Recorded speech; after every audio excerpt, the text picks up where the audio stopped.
up arise in the canyon.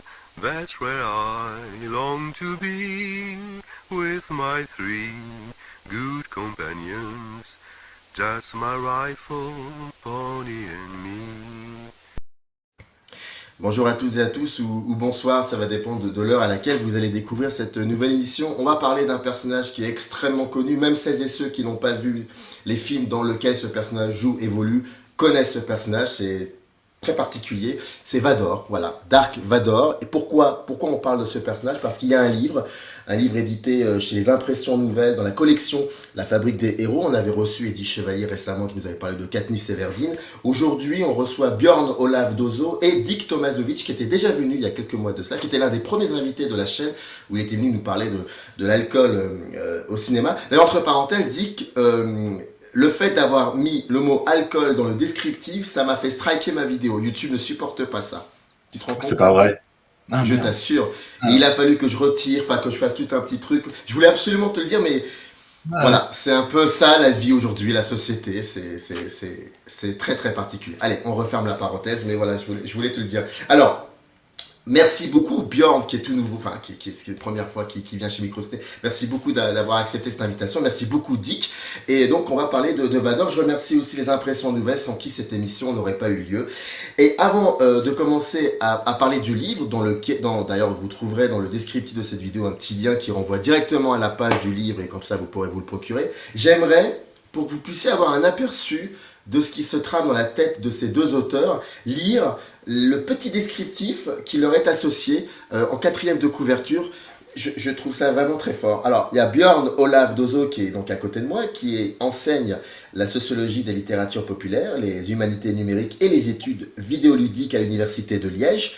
Il a collaboré à de nombreuses publications sur la bande dessinée et les cultures de masse. Et puis surtout, il lui arrive parfois de se déguiser en Wookiee. Il grogne alors de joie.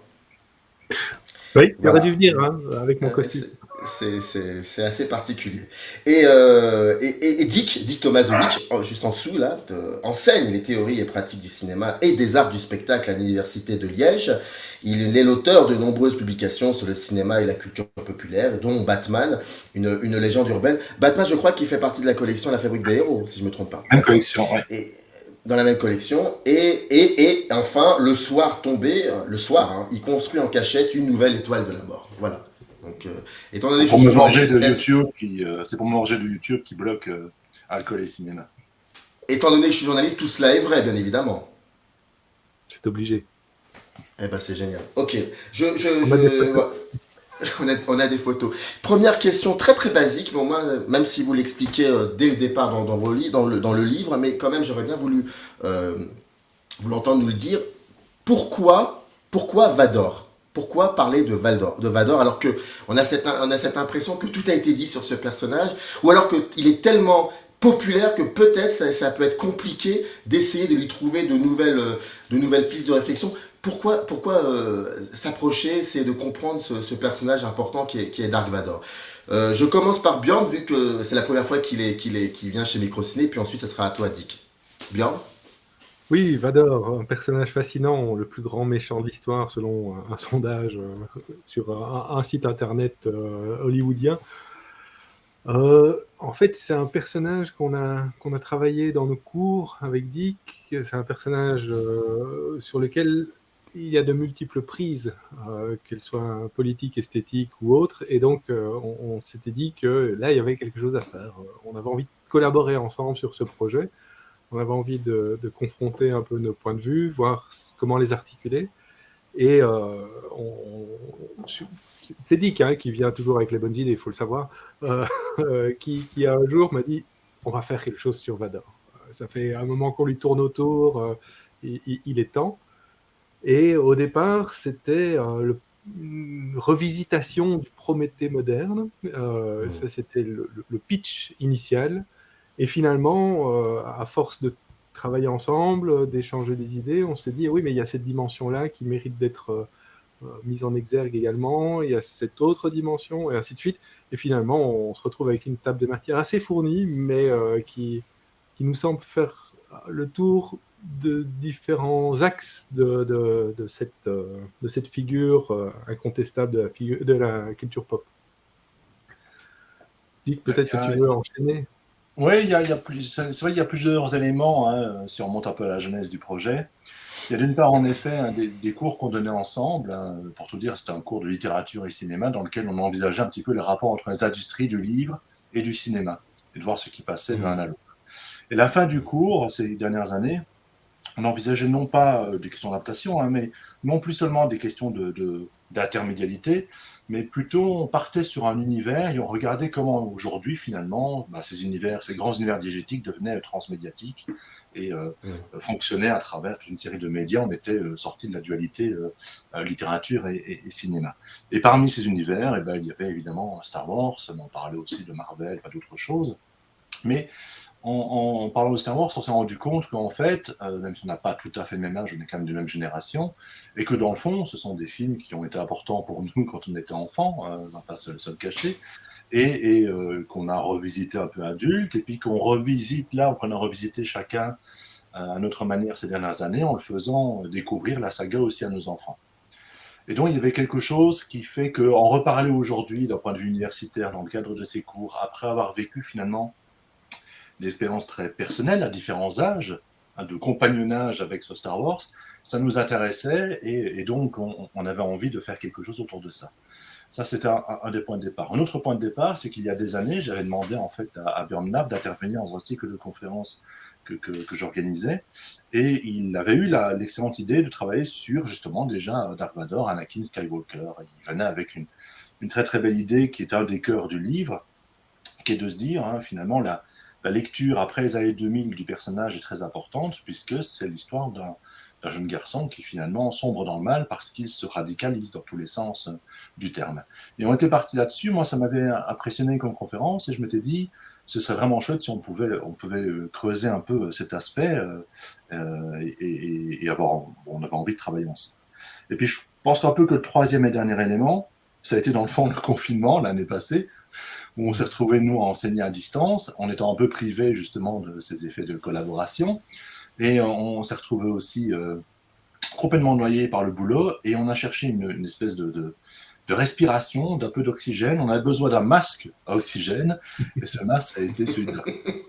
Parce que c'est vrai que finalement, en travaillant sur Star Wars, on s'est rendu compte que le personnage central de cette fameuse saga qu'on appelle la saga Skywalker aujourd'hui, ce n'était pas Luke, comme on l'a cru pendant longtemps, mais c'était bien évidemment Anakin, Dark Vador, qui est l'antagoniste, mais pas le plus grand des méchants, puisqu'on va vite comprendre qu'il y a un plus grand méchant de lui, mais c'est la figure du mal, d'abord incarnée dans les fameux épisodes historiques des années 70 à 80.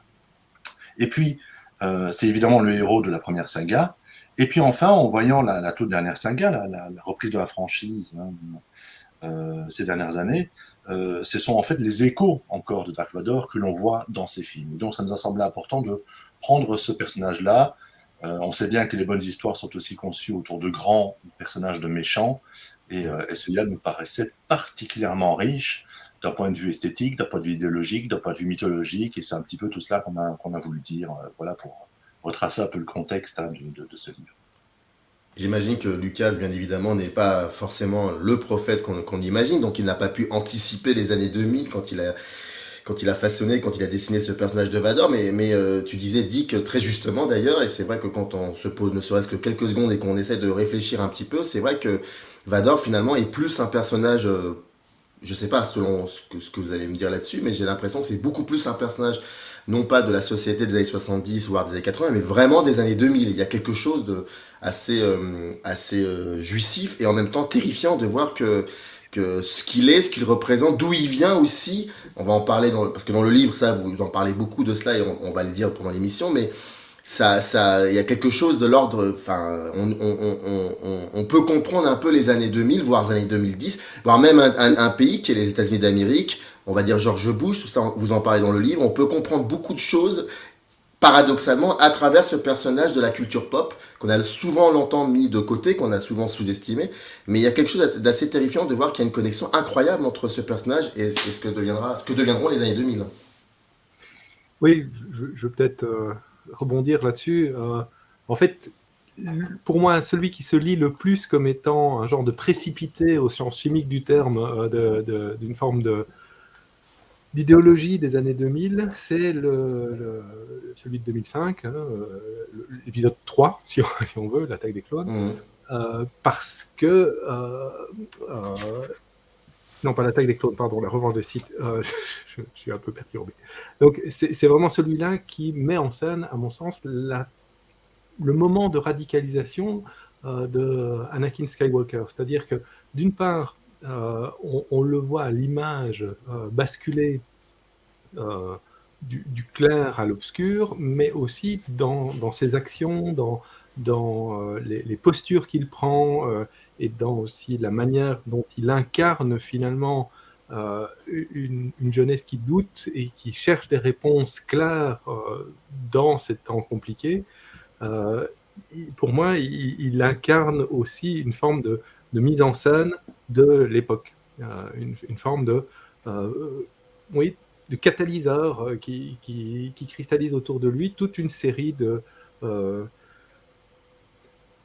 tensions, de prises de position extrêmes et d'incapacité à résoudre ces tensions. C'est vraiment la rupture avec les Jedi et la rupture aussi avec ses amis proches, notamment Ewan McGregor, qui incarne Obi-Wan Kenobi.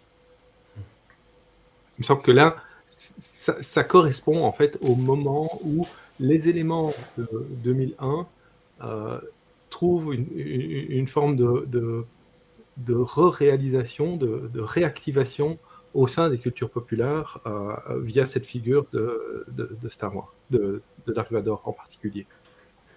En fait, on a un peu oublié que ces films, en raison de leur succès, de leur immense popularité, du fait qu'ils sont transgénérationnels et qui se transmettent comme ça et qu'ils ont l'air de parler d'un monde de fantaisie dans l'absolu, on a un peu oublié que ces films étaient très ancrés historiquement, dans le fond.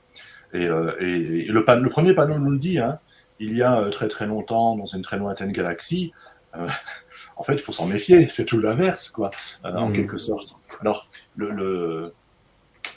d'abord, même la saga de la fin des années 70, elle est tout à fait portée par son époque. Lucas, qui est un enfant de la guerre, hein, il est né pendant la Seconde Guerre mondiale, a dit souvent à quel point il était marqué par les images qu'il avait vues en grandissant, hein, de cette Seconde Guerre mondiale, et on sait à quel point vraiment l'imagerie, hein, du régime nazi, de cette grande ordonnance, de ce rêve technologique, de maîtrise absolue, etc., sont des choses qu'il a complètement recyclées, évidemment, dans son film.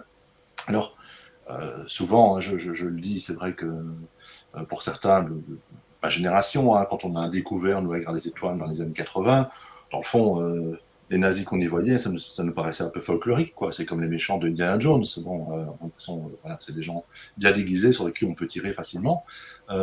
Mais en fait, il y a aussi une vraie conscience de ce que c'était pour Lucas, que cette espèce de fascination pour l'ordre, et qu'il remet en jeu dans les films.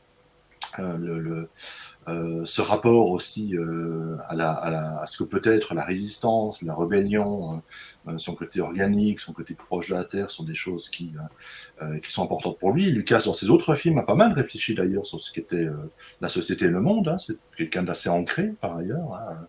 Hein. Et puis alors, effectivement, hein, comme Pierre l'a dit, les années 2000, après les attentats de 2001, donne une lecture tout à fait incroyable et fascinante, hein, du personnage, d'expliquer pourquoi il a basculé dans le mal, d'avoir cette idée de faire tout d'un coup une prequel à cette trilogie et d'expliquer comment son grand méchant est devenu le grand méchant à travers un parcours qu'on prend depuis l'enfance, hein, par l'adolescence, jusque ce moment de grande bascule du côté obscur de la force, puisque c'est le grand thème éthique, hein, du film. C'est assez admirable, et parce que c'est quelque chose qui c'est pas comme dans les films des méchants Disney, si vous voulez, on explique très vite pourquoi on se trouve bien méchant.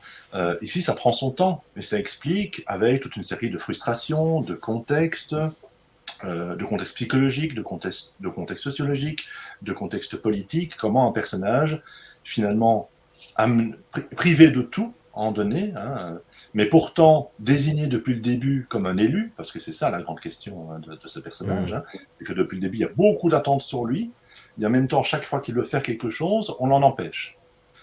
Et donc, cette espèce de contradiction crée une frustration qui, à un moment donné, évidemment, crée une perte de repère absolu et crée ce moment de bascule.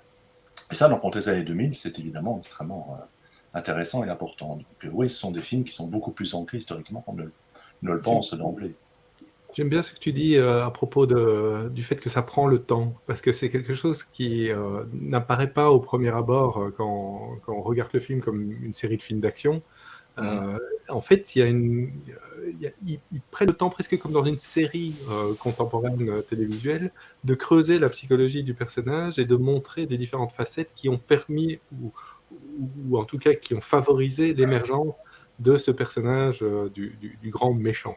Il y a un problème avec sa filiation, c'est-à-dire qu'il va être arraché à sa maman, il va par la suite être empêché de développer de l'amour. Ensuite, il va être l'enjeu de stratégie politique des uns et des autres, ce qui fait qu'il sera incapable de faire le départ entre un intérêt pour lui-même et un intérêt stratégique parce qu'il représente quelque chose de très important au sein du système politique.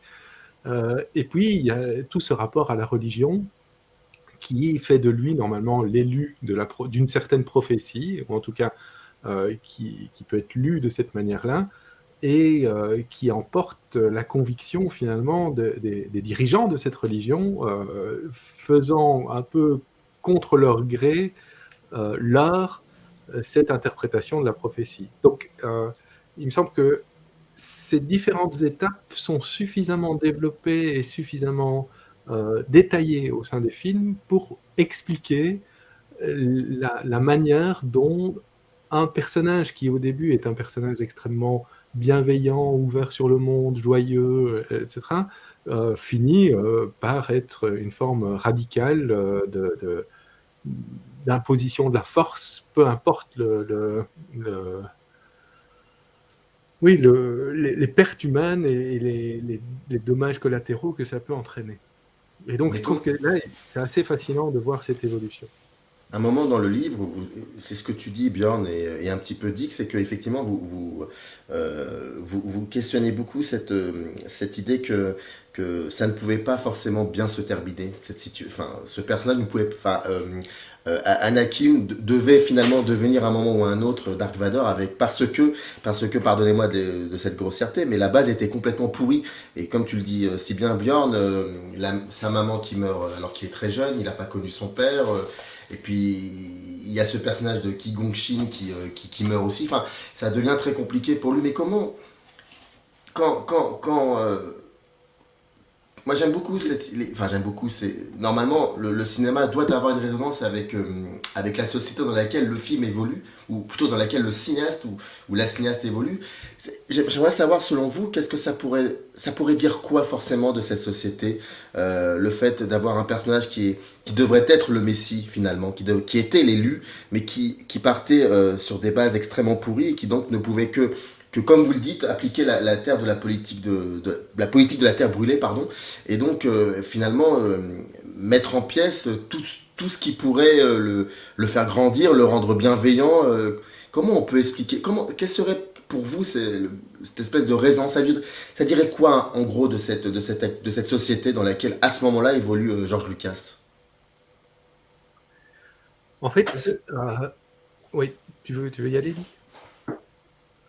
Il me semble que s'il faut une morale à l'histoire, parce que c'est un peu ça qu'on cherche aussi toujours, c'est l'idée de continuer le dialogue, de poursuivre le dialogue. Et ce qui est en rupture au sein des films et qui s'illustre de plus en plus fortement au fur et à mesure de la première trilogie, c'est cette incapacité à poursuivre le dialogue et à lutter avec des moyens diplomatiques. Parce qu'au départ, la première mission de Qui-Gon Jinn et de Obi-Wan Kenobi est une mission diplomatique. Et ça va très rapidement basculer vers une mission beaucoup plus guerrière, militaire, qui va s'incarner dans la constitution d'une armée, etc. Et ce qui est mis en scène, me semble-t-il, c'est aussi l'incapacité à faire confiance à la diplomatie, l'incapacité à faire confiance au dialogue entre des positions contradictoires au départ. Donc, ce qui me semble aussi se jouer là, c'est peut-être notre société qui n'est plus... qui a vraiment du mal avec le dissensus, avec l'idée qu'on peut ne pas être d'accord, mais on a quand même un fond commun qui permet de se respecter suffisamment pour écouter l'autre. Et ça, il me semble que dans cette prélogie, c'est un des thèmes majeurs, c'est la montée en puissance de positions extrêmes et inconciliables.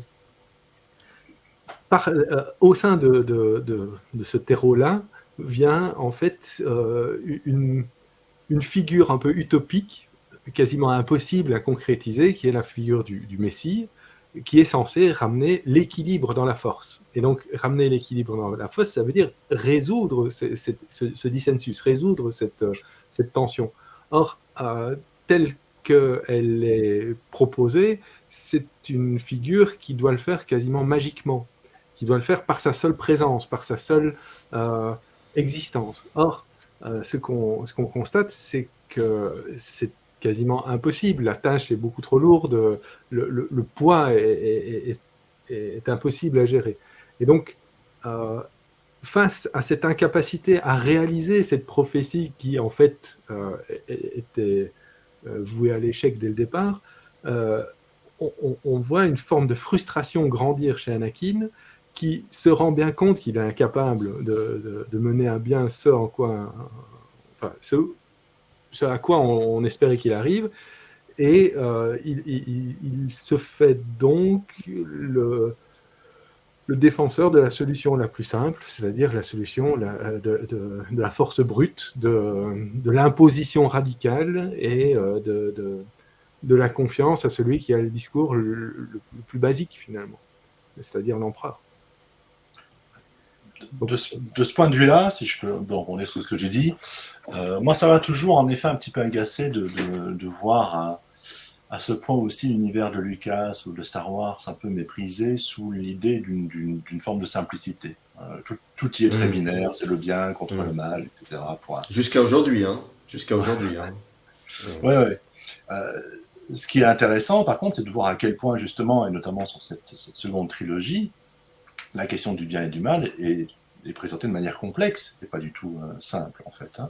Montrons bien, notamment, que l'enfer est pavé de bonnes intentions et que le but positif ne suppose pas forcément une manière positive, en fait, et que les choses sont complexes. Et pour moi, il y a deux choses qui se jouent, une chose collective, une chose individuelle en termes de cette question d'élu et de prophétie. Prophétie, hein, dont on comprend qu'elle peut être mal interprétée, ce qui montre aussi la complexité des choses. C'est d'abord que Lucas ose finalement reparler de Messie, de prophétie, et qu'est-ce qu'il fait ? Il montre très clairement dans ses films qu'il y a un ordre politique qui est en grande perte de vitesse, qui est en train de s'effondrer, où il y a une forme de crise dans la représentation et de crise dans le pouvoir de la démocratie, et il montre deux ordres qui sont puissants à côté et qui roulent pour eux-mêmes en quelque sorte, hein. Un ordre religieux, évidemment, dans ce un peu le grand retour en quelque sorte, et un ordre économique. Puisque les missions diplomatiques sont à la base des missions en fait qui sont là pour régler les problèmes économiques sur la bordure extérieure, etc. Et donc on voit bien tout d'un coup, c'est toutes ces scènes de parlement qui sont très impressionnantes comme ça, où en fait les voix des différents peuples sont complètement écrasées, quelque chose se joue uniquement en coulisses et se joue avec deux nouveaux pouvoirs. C'est le pouvoir économique et le pouvoir religieux qui prennent en étau en quelque sorte le pouvoir politique. Ça, c'est quand même assez intéressant et ça dit quand même pas mal de choses. Et puis, il y a une deuxième chose alors qui fait, je pense, Star Wars marche, je veux dire, quel que soit, j'ai envie de dire, sa compréhension de ces enjeux-là et quel que soit même son âge, c'est ce grand récit individuel qui fait que le héros est un messie parce que dans le fond, le héros est toujours un élu. C'est le grand principe du récit initiatique. Et c'est une manière de revisiter dans la deuxième trilogie ce qui se joue dans la première, à savoir que Luke était l'élu, en quelque sorte. Et puis on reprend l'histoire avec Anakin, qui est un élu, mais cette fois-ci, le même élu peut faire des choix totalement différents et basculer tout à fait autrement. Et donc, je trouve que film après film, il est question de nuances. Et finalement, la dernière trilogie, avec le personnage de Kylo Ren, qui est l'héritier de Dark Vador, mais qui est aussi l'héritier de la lignée de Skywalker, qui s'est opposé à Anakin Skywalker, puisque c'est le fils de Leia et puis du rebelle Han Solo. Lui est dans tout cet héritage et est un personnage encore plus confus et encore plus complexe. Voilà. Et donc, il me semble que les questions posées sur cette pression sociale qui peut être autour des actions que l'on veut mettre en œuvre pour parfois de très très bonnes raisons, mais qu'on n'arrive pas toujours à mettre en œuvre, ce contexte qui peut être très difficile, le poids d'un héritage éventuellement, le poids d'une culture, et puis de montrer aussi que cette action individuelle, elle peut être complètement anéantie ou bloquée par des ordres très organisés qui échappent complètement, dont les 3 ordres qu'on a précisés tout à l'heure. Pour moi, c'est quand même des choses extrêmement contemporaines, extrêmement bien vues de la part de Lucas, et au-delà de Lucas, de tous ceux qui ont travaillé avec lui, puisque Lucas est un faiseur de monde, mais il n'est pas, voilà, il n'est pas tout seul, c'est pas le démiurge unique de cette grande saga. C'est une œuvre largement collective, effectivement. Parlons, si vous le voulez bien, un petit peu de la structure du livre. Ma question est très simple, c'est vous êtes deux, comment on écrit sur un personnage comme Vador. Je tiens juste à rappeler, ne serait-ce qu'à nommer, enfin intituler les chapitres qui constituent ce livre. Il y a l'introduction, puis il y a une liste aussi récapitulative des films, et il y a après Un monde en noir et blanc, Devenir l'élu, Anatomie du cyborg, Politique de la terreur, on en a un peu parlé, Un personnage en expansion, et Envoi, Note, etc. Comment on écrit quand on est deux, comment on se partage, comment on écrit sur Dark Vador, comment on s'accapare ça? Je vais peut-être commencer, et puis Dick, tu me corrigeras, mais c'est un peu lié au contexte aussi, c'est-à-dire que, comme Dick l'a rappelé tout à l'heure, on était en confinement, on était un peu coincés chez nous avec nos propres problèmes respectifs, etc.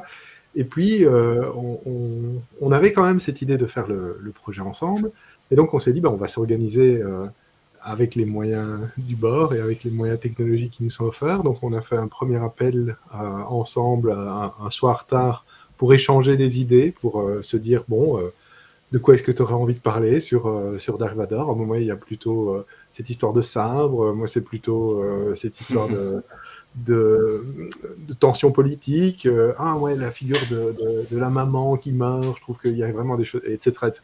On a pris chacun des notes, puis on est venu avec un premier...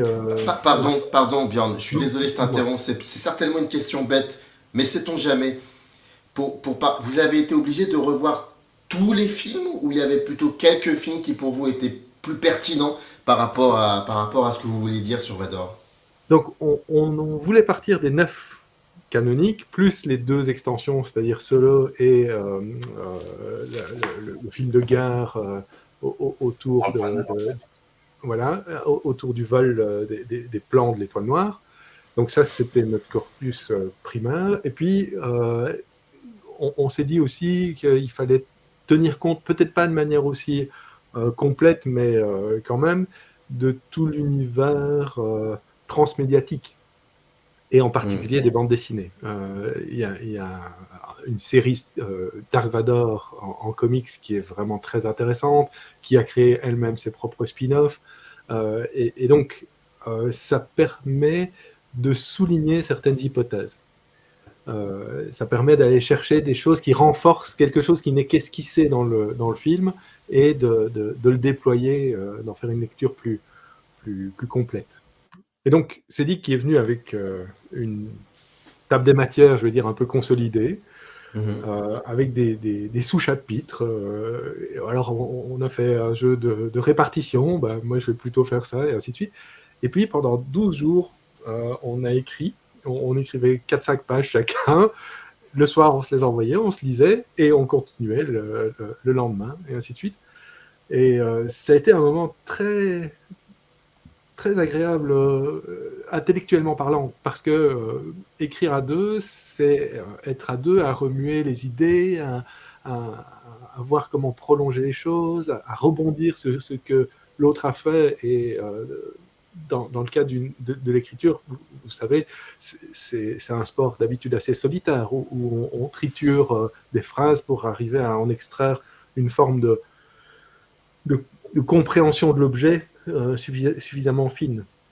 Et ici, on était à deux à pouvoir réagir sur ce qui nous obsédait au jour le jour. Donc ça, moi, j'en garde un très, très bon souvenir, d'autant plus que ça a permis de se sortir de toute une série de dossiers administratifs liés à nos carrières respectives. Et donc, après ces 12 jours, on avait les 3/4 du volume. Ça s'est passé de manière étonnamment simple, hein, en fait. J'étais le premier surpris, parce que j'avoue, je déteste être comme ça, mais je suis un très grand individualiste au niveau du travail, et très, très free control. Et en fait, on a échangé, on s'est partagé, mais on avait des regards très complémentaires, hein, et des connaissances très complémentaires aussi de l'univers de Star Wars, et donc les choses se sont imbriquées avec beaucoup, beaucoup de facilité, en fait. Ouais. Et on a essayé aussi de ne pas avoir non plus cette scansion de tel chapitre, ah ben on voit que c'est toi, ou tel chapitre, on voit que c'est moi. Et donc, on s'est autorisé parfois l'une ou l'autre petite reprise ou l'un ou l'autre commentaire qui permettait de neutraliser un petit peu l'écriture, tout en gardant, on espère, une écriture fluide et dynamique pour le lecteur. Alors, comme je disais au début de l'émission, nous ne pourrons pas malheureusement parler de tout ce qui compose ce livre. Juste, alors j'ai pris comme ça 2-3 éléments qui ne sont pas forcément les éléments les plus importants du livre, hein, mais je veux dire, c'est histoire de quand même au moins de donner comme ça un aperçu. À un moment, page 30, vous écrivez, il ou je sais pas, on va dire vous écrivez, Vador n'est pas qu'un méchant charismatique, il est un motif structurant du récit sur un modèle épique, mais aussi du système formel, puisqu'il ordonne les agencements de la mise en scène. C'est autour du monstre que le film se bâtit. J'avais jamais vu ça comme ça. En fait, c'est un moteur. C'est le moteur de la narration des Star Wars. C'est quelque chose qui était évident, j'imagine, pour Lucas. Est-ce que vous, très vite, vous avez vu ça, cette évidence-là, que Vador, finalement, c'était le noyau de tout ça? Alors que ça aurait pu être pas Lucas. Luke Skywalker, je veux dire, mais c'est plutôt Vador l'élément moteur. Oui, oui, ça nous est apparu assez vite, mais je pense que ça apparaît assez vite aux enfants aussi, qui veulent tout de suite jouer avec Darth Vader plutôt qu'avec Luke. C'est qu'il est très charismatique, mais en fait, quand on regarde bien, on s'aperçoit, et ça c'est une formule de Bjorn Olaf, qui disait que dans le fond, Darth Vader, c'est un fabuleux réservoir à histoire. C'est-à-dire que même quand on le voit apparaître, on se demande qui est derrière le masque, pourquoi il y a ce bruit très curieux de respiration, comment ça se fait qu'il est ce qu'il est, c'est-à-dire quand même une créature à peu près jamais vue, hein, très très impressionnant, parce qu'il tient à la fois de l'homme et du monstre fantastique, et de l'homme et du robot, et du personnage de science-fiction et du samouraï. Enfin, il y a une sorte de choses très très hybrides, c'est presque une chimère en fait, ce Dark Vador. Propose des choses très étranges entre cette cape, cette manière de marcher. Enfin bon, il y a vraiment là toute une série d'éléments qui sont agrégés, qui sont très très étonnants. On a envie d'en savoir plus. Le mystère Vador fait qu'effectivement, on sent qu'il y en a sous la pédale en quelque sorte et qu'on pourrait vouloir creuser là-bas. Et puis évidemment, ce que Lucas comprend bien en se disant finalement la préquelle va tourner autour de ce personnage. Et comme on vient de le dire, ce Vador ensuite a connu des histoires à différentes reprises en littérature, en bande dessinée, en jeux vidéo, etc. etc. Donc voilà, c'est vraiment le réservoir à histoire. Et d'autre part, on a été très impressionnés par le fait que visuellement, dans le fond, il est l'élément très structurant. C'est-à-dire que beaucoup d'éléments montrés, en tout cas pour tout ce qui relève évidemment de l'Empire, soient présentés presque comme des extensions de lui, hein, c'est-à-dire cette manière d'être en connexion avec le reste des machines, en connexion avec le reste des technologies, cette apparition très contrastée du noir et du blanc. Même le thème musical qui l'accompagne, en fait, c'est d'abord le thème de l'Empire, ce thème musical que tout le monde a en tête et que je ne vais pas siffloter pour vous maintenant, mais sinon on va se faire de nouveau casser par YouTube. Mais Mais ce thème-là, en fait, on l'a fait apparaître quand c'était Vador, et c'est devenu le thème de Vador. Donc, ce qui montre bien l'espèce de puissance presque audiovisuelle qu'il y a autour de ces personnages et qui structure l'ensemble de cet univers. Et en fait, Réservoir à Histoire, parce que l'évolution psychologique qui est si bien dépeinte, à mon sens, dans les 3 premiers, au niveau narratif, j'arrête pas de dire les 3 premiers, en fait, c'est les 3 suivants, hein, on est bien d'accord. Mais au niveau de l'intrigue, c'est ceux qui sont matriciels, permet cette évolution de combler les trous. C'est-à-dire que les dessins animés Clone Wars, par exemple, qui prennent part entre le 2 et le 3, sont une série d'aventures très, très épiques comme ça, de récits de formation d'Anakin qui prend en fait des leçons, ou qui donne des leçons, c'est un peu selon le point de vue, avec Obi-Wan Kenobi pour devenir chevalier Jedi. Donc il est encore en phase d'apprentissage, je vais dire, et ça permet, dans un univers aussi bigarré que celui de Star Wars, d'aller sur différentes planètes, vivre toutes sortes d'aventures très, très construites. Mais ce n'est pas la seule période où il y a un genre de vide narratif qui mériterait d'être comblé. On l'a vu au moment du passage de l'enfance à l'âge adulte. Là, pour le moment, on a encore la possibilité de fantasmer soi-même, à partir de différents éléments trouvés à gauche et à droite, comment Dark Vador est devenu de Anakin un adolescent aussi perturbé et aussi compliqué dans sa tête. Et donc ça n'est possible que parce qu'il y a une forme de plasticité du personnage dont on ne connaît finalement que les principaux jalons. Et il me semble que ça, c'est assez fascinant à suivre, parce que ça permet un travail très collectif, tant du côté des scénaristes que du côté des herméneutes, finalement. Ça laisse une porte ouverte à la lecture, comme peu de personnages le permettent. Et je me permets d'ajouter que cette manière de travailler le personnage devient maintenant la manière de travailler l'ensemble de l'univers Star Wars, c'est-à-dire creuser en effet les trous, faire les jonctions sur le modèle Dark Vador. C'est à ce qu'on assiste maintenant avec le développement de la franchise. Par exemple, le livre de Boba Fett qui arrive là maintenant en série télé. C'est en fait même le mécanisme autour de cette écriture est repris aujourd'hui pour l'étendre à l'ensemble de l'univers. Et ce n'est pas que cet univers qui est concerné, parce que Marvel fonctionne exactement de la même façon. D'ailleurs, en fait, on peut se demander à quel point le fait d'avoir accueilli ces 2 grands univers transmédiatiques au sein d'une même entreprise n'a pas renforcé les modes de fonctionnement narratif autour de ces deux franchises. Oui, on parle de Marvel, de Star Wars, racheté par Disney, quoi. Ouais. C'est ça, oui, j'avais compris. Oui, effectivement, merci de l'avoir précisé, Dick. C'est vrai que j'avais compris que vous parliez de Walt Disney, que c'était Disney. Mais c'est ça qui est aussi assez incroyable et impressionnant, c'est que il y a aussi une très très forte une forte influence dans la construction narrative. Donc c'est quelque chose d'assez discret. Là, quand on dit construction narrative, ça veut dire plein de choses et puis ça veut rien dire non plus. Mais quand on s'intéresse vraiment de très près à comment l'histoire est racontée, effectivement, on s'aperçoit que là, je parle plutôt je parle plutôt de l'épisode 7, 8, 9, hein, et pas des 6 précédents, 7, 8, 9. Et comme vous l'évoquez, c'est vrai qu'on sent qu'il y a une similitude, donc il y a une forme d'uniformisation finalement. Il y a une uniformisation de la construction narrative. Je dirais pas uniformisation, parce que ça voudrait dire qu'on serait sur une formule qui n'évolue plus. Je pense que par contre, elle évolue à partir de ce canevas-là. C'est plutôt ça. Et qu'on est en effet sur une... Tu penses qu'elle évolue? Tu penses qu'elle évolue encore? Oui, je pense qu'elle évolue. On a eu pas mal de discussions autour du fameux épisode 8, par exemple. Oh là là. Oui, parce que l'épisode 8 est le premier épisode qui va montrer finalement une même action, mais sous un double point de vue.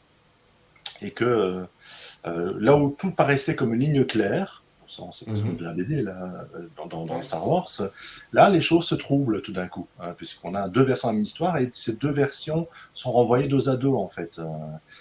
Chacun pouvant finalement décider un petit peu en fonction de sa propre sensibilité quelle est la version qu'il décide de croire, parce qu'il est question beaucoup de foi aussi hein, dans ces passages-là.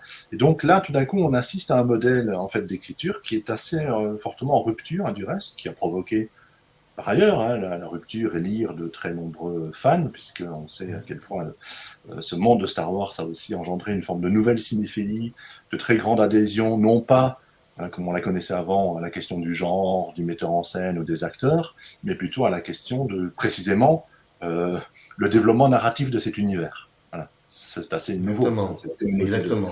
fans, c'est assez intéressant. Et donc, du coup, c'est un exercice particulièrement difficile d'écrire pour Star Wars aujourd'hui, puisqu'il faut ménager la chèvre et le chou, c'est une très mauvaise expression, mais voilà. Très 19e siècle comme ça.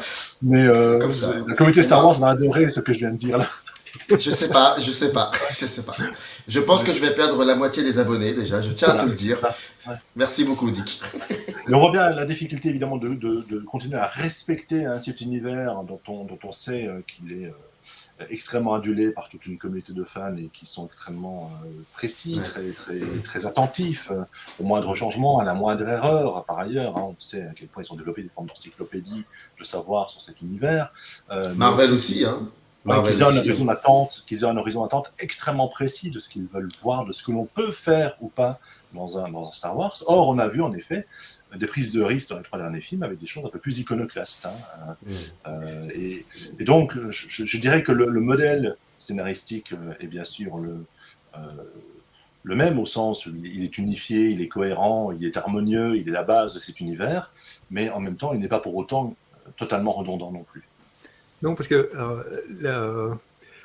finalement, ce modèle qui part du personnage permet de créer des dissonances en termes d'interprétation. Et l'exemple que tu donnes dans le 8 entre la vision de Kylo Ren et la vision de Luke Skywalker qui relate par plan interposé le même événement permet justement, à partir d'une matrice fondatrice assez classique au niveau de la construction narrative, c'est-à-dire suivre ce qu'un personnage fait et dit, mais là, il y a une prise au sérieux des deux discours concurrents et ça crée une forme de rupture. Donc, pour répondre à la question qui était est-ce qu'il y a une forme de figement des modes de production, en fait, ces modes de production sont suffisamment souples et riches pour permettre justement de créer des tensions et des tensions productrices, des tensions, des contraintes productrices.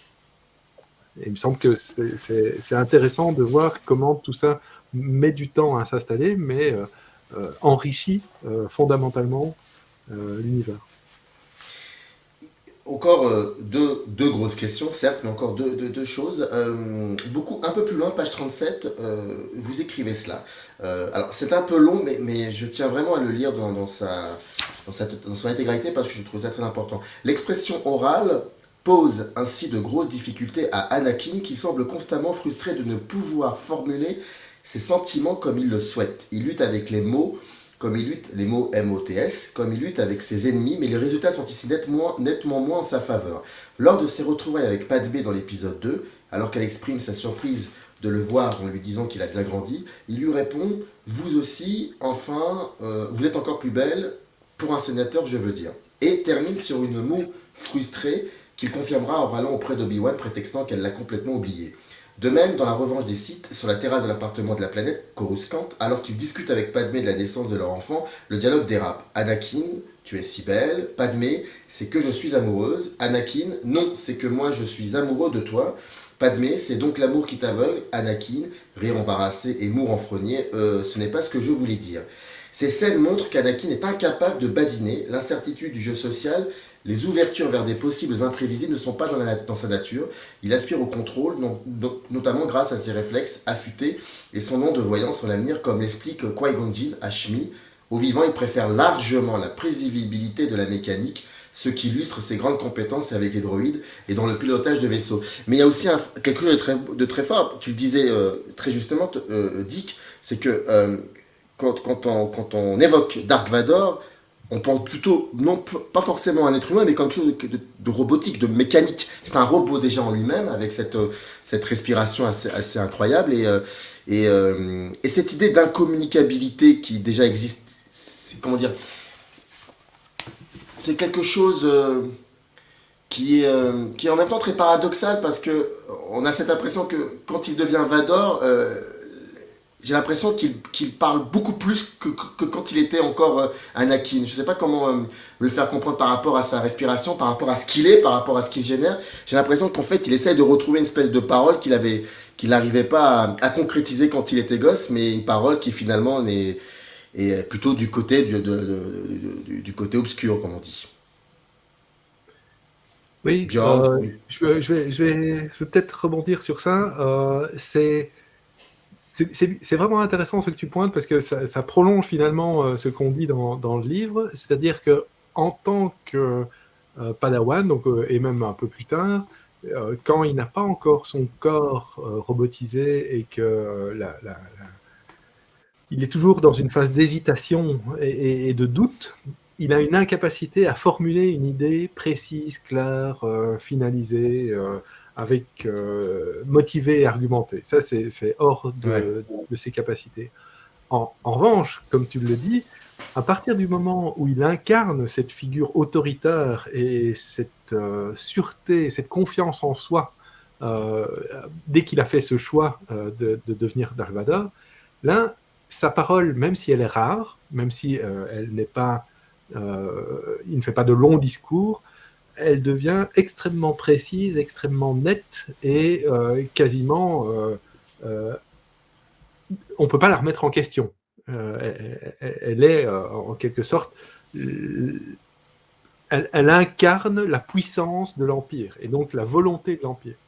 Et ça, c'est intéressant de voir que ce jeu avec les mots évolue en ce sens au même titre que son idéologie. Et il me semble que tu prolonges là une des hypothèses du livre, c'est-à-dire ce doute qui s'incarnait dans une incapacité à finir un discours, et d'autre part, une fois le choix idéologique posé, sa capacité et même sa grande réussite à imposer sa volonté, notamment par la parole. C'est pas tant qu'il s'exprime plus, en effet, c'est qu'il s'exprime mieux, parce que la confusion s'est arrêtée. Voilà. Mais il y a quelque chose de très très très beau qui ne m'avait pas frappé comme ça quand j'avais vu les films la première fois et en travaillant dessus, qui m'a beaucoup ému dans l'épisode, ce qui est l'épisode 1 désormais, donc la menace fantôme, c'est-à-dire au moment où on voit Anakin enfant. Il y a deux très belles scènes, enfin au moins en tout cas, il y a une très belle scène où on le voit chez lui bidouiller un robot, qui est C-3PO.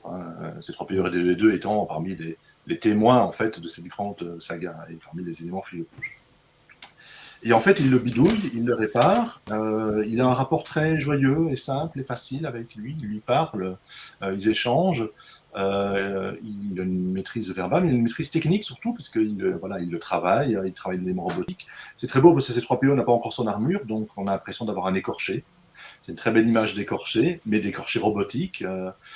Et tout d'un coup, on fait le lien, et ce petit garçon finira lui-même en robot, dans une armure enfermée. Enfin, c'est la version inverse de l'écorché, c'est le corps organique qui est rentré dans le robot. Enfin, tout d'un coup, ces deux images, quand on met la saga comme ça, sont magnifiques et très, très troublantes et très touchantes. Il y a une deuxième image un peu plus loin, dans une des scènes les plus éprouvantes de la patience du spectateur, c'est ce fameux scène de course, des pod racers, une forme de longues citations de Bénur, évidemment, et de ses chars. Alors c'est très très long, ça n'en finit pas, on a beaucoup commenté ça. Mais quand on reprend ces plans-là, et qu'on regarde ce petit Anakin dans son bolide, on voit qu'il est complètement intégré à la machine, en fait. Il y a son casque, ses yeux, ses petites mains qui ressortent.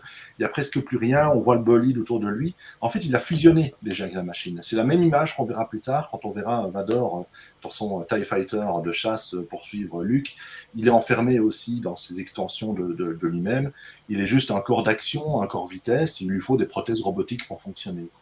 Et je trouve que donc ces éléments sont assez beaux et donnent un peu le destin de ce personnage qui, dans le fond, va s'exprimer d'abord par cette espèce de fusion avec des prothèses technologiques, robotiques, mécaniques, etc. quoi.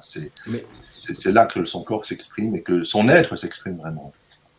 mais tu as raison, Dick, je me souviens quand j'étais gosse, donc comme vous, mais c'est vrai que j'avais une sensation bizarre de voir Dark Vador dans son vaisseau, poursuivant Luke, et avec son casque, et j'avais l'impression qu'il était accroché à la machine. Donc, oui, tu as raison, j'y repense, et effectivement, il y a quelque chose de. Comme dans les aliens, où tu les vois toujours assez accrochés à un mur, ou dans le vaisseau d'Alien, tu as l'impression que c'est. Enfin, il y a un truc très particulier, très, très, très beau, et très terrifiant aussi de les voir greffés à quelque chose, comme s'ils ne faisaient qu'un. Une machine organique, en fait. Ouais, c'est ça, c'est une machine organique. Dernière chose, c'est à la fin, c'est pratiquement à la fin, c'est page 134 quand vous parlez de la résonance avec la situation politique américaine des films voulus par Lucas, et donc vous dites grossièrement, enfin vous écrivez, page 134, Lucas n'est le porte-étendard d'aucun message politique. Pourtant, une réplique mérite qu'on s'y attarde. Si tu n'es pas avec moi, alors tu es contre moi, s'exclame Anakin à Obi-Wan lors de leur duel sur Mustafar dans la revanche des Sith. Seuls les Sith sont aussi absolus, rétorque ce dernier. Le film, sorti en 2005, était en préparation depuis de longues années. En entendant cette phrase, le spectateur de l'époque ne peut manquer d'y trouver l'écho du discours de George W. Bush, 43e président des États-Unis, devant le Congrès américain le 20 septembre 2001. Et un peu plus loin, vous écrivez « Si Anakin, pris dans la tourmente infernale de ses sentiments, ne peut envisager d'autre point de vue qu'une lecture manichéenne des événements, Kenobi, par cette remarque et le recul qu'elle offre sur cette logique de guerre, repousse cette extrémité. C'est sans doute là que réside l'engagement politique de George Lucas et la critique qu'il adresse incidemment à la politique guerrière des États-Unis. Le radicalisme ne peut trouver d'apaisement dans un durcissement réciproque des deux camps. Lucas le démontre dans la suite de la diégèse. Il faut un nouvel espoir incarné par ses enfants pour détourner Vador de cette spirale radicale. C'est vrai, vous avez raison, mais en même temps c'est assez paradoxal. Je me mets à la place, parce que vous l'avez évoqué au début de l'émission, à savoir que les enfants comprennent Vador. Non, les enfants savent pertinemment que c'est Vador le moteur de toute cette saga. Mais je me mets à la place de ces enfants qui n'ont pas forcément découvert le 4, 5, 6 à l'époque, mais là plutôt le 1, 2, 3 et le 7, 8. Enfin, c'est assez paradoxal parce que je pense que les enfants s'identifient beaucoup plus à Vador qu'au personnage de Luke Skywalker, qui est un peu c'est un peu particulier ce personnage-là. Et en même temps, ce Vador dit beaucoup de choses assez désagréables de la société dans laquelle évolue Lucas, donc les créateurs et tout cela. Il y a quelque chose de très très paradoxal avec ce personnage qui le rend donc extrêmement complexe dans la fiction, mais aussi dans le réel, parce qu'il dit des choses du réel qui sont aussi complexes. Je sais pas, je trouve que c'est très très paradoxal. Comment l'enfant doit se positionner par rapport à ça, finalement? Ce qui est formidable, c'est que les enfants, ils sont loin d'être innocents et ils comprennent très rapidement certaines choses. Et donc, leur offrir une figure aussi complexe que celle de Vador, qui a des tentations, qui fait des mauvais choix, mais qui est aussi une figure de rédemption à la fin du 6, qui est une figure qui a profondément au sein de lui, malgré son aspect robotique, mécanique et tout ce qu'on veut, une forme d'humanité, en tout cas, une forme de complexité de l'humanité. Je trouve que c'est pertinent. C'est-à-dire que ça rend le personnage beaucoup plus fort qu'un modèle uniquement positif. En fait, c'est une figure qui permet de réfléchir, en fait. Et peu importe le degré d'abstraction qu'on met derrière cette réflexion, c'est une figure qui impose aussi de se poser des questions sur la manière dont on aurait réagi confronté à tout ce qu'il a pu traverser et tout ce qu'il a pu poser comme acte. Est-ce qu'on aurait été en adhésion avec lui? Comment est-ce qu'on aurait réagi si on avait été à sa place? Et la diversité des situations et la complexité de l'univers dans lequel il est permet, me semble-t-il, une richesse de la réception euh, suffisamment large et forte pour que les enfants dépassent ce qui semble être, comme vous le disiez, comme tu le disais, un paradoxe. C'est ce que je dis. Ouais. Il y a une chose que je trouve absolument incroyable et formidable avec cette saga, c'est que dans le fond, nous, on a vu les 9 films plus les autres là plusieurs fois, donc on a évidemment un discours voilà, qui traverse un peu les films, qui traverse les œuvres, qui remet de la cohérence aussi dans ce personnage, etc. Mais ce qui est formidable, c'est que si on prend cette fameuse saga par un bout ou par un autre, on a une autre lecture de Dark Vador, évidemment. C'est-à-dire que pour ceux qui l'ont vu de notre génération, ils ont d'abord l'image de Dark Vador du super méchant qui arrive, qui dégomme tout le monde dans le premier épisode, enfin l'épisode 4. Dans le 5e, on se dit ouf, en plus, waouh, pour reprendre l'expression à la mode, c'est un parent toxique. Voilà, on s'identifie à Luke, évidemment, parce qu'on est le héros, et tout d'un coup, il nous dit, c'est quand même incroyable là, cette scène qui lui dit, après s'être battu, en fait, je suis ton père, waouh. Moi, je me rappelle, je suis sorti de la salle, qui était, je crois, le premier film que j'étais voir avec un ami comme ça tout seul. Mes parents m'attendaient à l'extérieur. Je suis sorti, mes parents m'ont dit ça n'a pas été, parce que j'étais blême, oui, j'ai l'impression que mon père était Dark Vador et que mon meilleur copain Han Solo était dans un frigo, quoi. C'était foutu. Enfin, je suis sorti, mais traumatisé du film. J'ai adoré être traumatisé et violenté comme ça par le cinéma, mais évidemment, il y avait quelque chose de très fort.